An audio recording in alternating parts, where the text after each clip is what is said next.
What about prophecy of Immanuel? Is that a messianic prophecy? Because when we read Isaiah in original context, that seems like Assyrian context and 8th hmm century. So, yeah. Yeah, and it does. It moves. Yeah, Isaiah 7:14 is, I think, one of, along with Micah and others. It's not the only one, but it is an important one. And read it here. Therefore, the Lord Himself will give you a sign: the virgin will conceive and birth to a son, and will call him Immanuel. This is this is a difficult text, both its context. Ahaz is the king in Jerusalem, and Ahaz has been trusting in an alliance he has made with Assyria. This is maybe 34 years before Hezekiah and Sennacherib and the Assyrian threatens Hezekiah. But here, some 30 years earlier, Ahaz is threatened by closer enemies, Israel to the north and Damascus as well, the Arameans. And so he reaches beyond them to Assyria, and he makes an alliance with the king of Assyria, which is today in modern day Iraq, and that's where he he finds help. And so the Assyrian king comes and harasses and creates all kinds of problems, and ultimately puts to death the king of Damascus, but also will destroy and take away parts of the northern kingdom of Israel. And and so it has it seems to work in some ways, but God sends Isaiah because he doesn't want Ahaz to trust in a king like the king of Assyria. He wants him to trust in God, who is his only true king and his only true support. Because of the king of Assyria, the Assyrians will ultimately turn against Judah and Jerusalem and betray them. And so what works for a while won't work in the end. But Ahaz is convinced. So Hezekiah tries to persuade him. Hezekiah, sorry, Isaiah. Isaiah tries to persuade him, being led by God, and says, "Look, ask for a sign. Ask for any sign.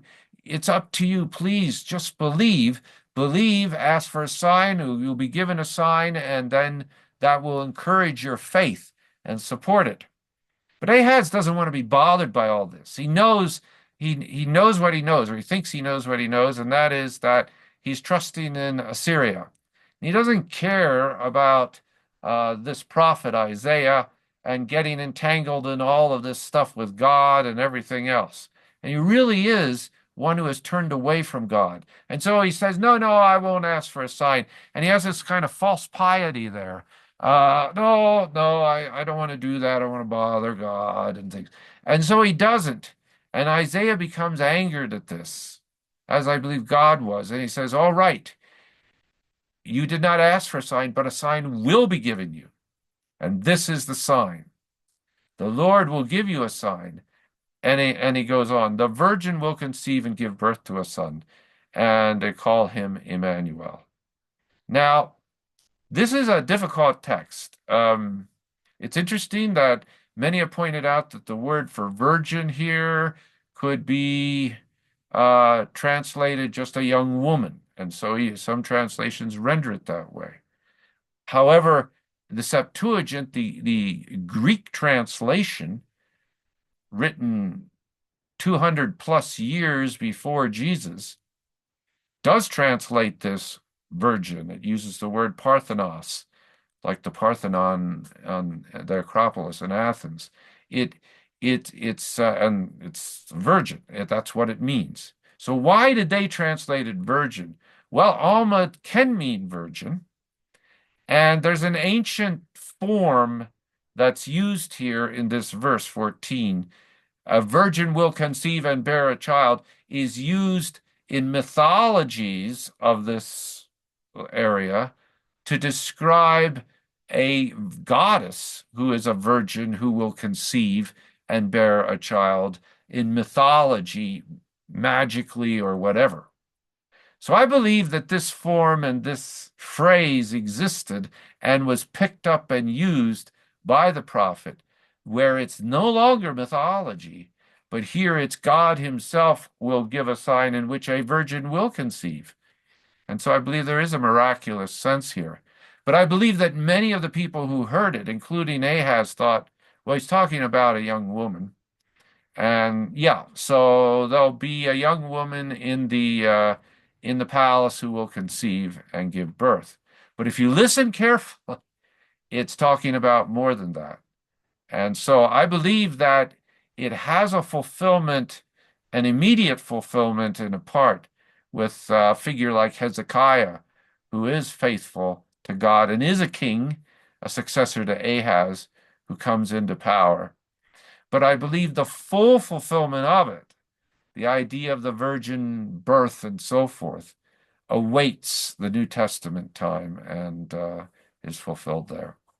Yes, great. And which woman or wife was that virgin? And Immanuel, was that child of king or Isaiah or? Oh, it would be Hezekiah's mother. It would be Hezekiah's mother who who are introduced So, to and mentioned in Second Kings when he becomes king in Second Kings 18:1, 17, the end of so 17. Hezekiah is Immanuel? Yeah, I think he is. He again, he's a kind of Emmanuel. He fulfills some of the prophecy, but I think the full fulfillment lies in the future. And Yes, in right. this sense, that's how I would understand this prophecy, because he does fulfill.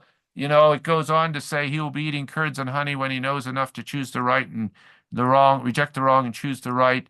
And before he knows that, the land of the two kings you dread will be laid waste. Well, that happened. They were laid waste, both Damascus and the northern kingdom of Israel. Damascus in 734 and the northern kingdom of Israel 722 or thereabouts. Hezekiah is growing up by that point, but he only becomes, fully able to take on the responsibilities of his own life after that, and then becomes king.